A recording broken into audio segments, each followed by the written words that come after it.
Même 22 victoires, une base logistique terroriste détruite dans la commune de Pogo.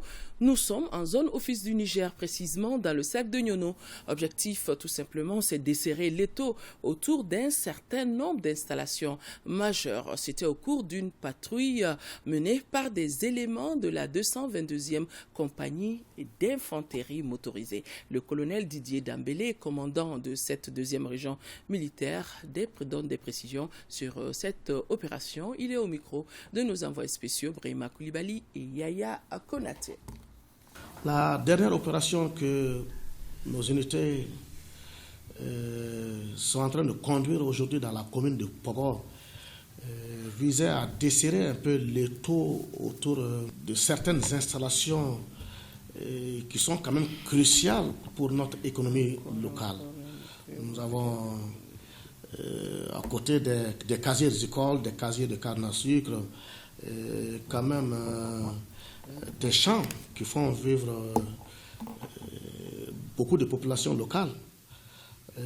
Les terroristes, dans leur quête de zakat, avaient commencé quand même à demander à une entreprise privée malienne qui est quand même classée sur le plan mondial en termes de production de pommes de terre.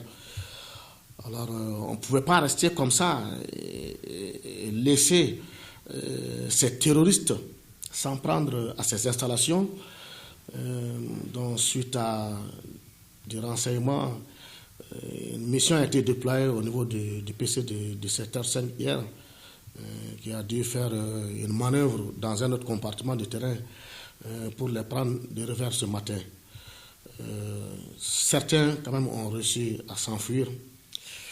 Certains ont été faits prisonniers. Ils seront traduits dès aujourd'hui devant les autorités compétentes. Alors, lors des fouilles, nous avons découvert qu'à 22 km au nord-est de Markala, ils avaient réussi à implanter une base logistique avec beaucoup de matériel, et une infirmerie de campagne. Sur les images, on pouvait voir encore des flacons de sérum accrochés aux arbres.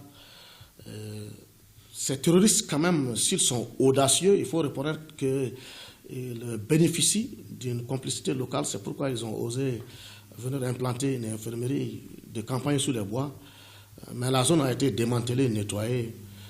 Les complices vont répondre devant les juridictions compétentes.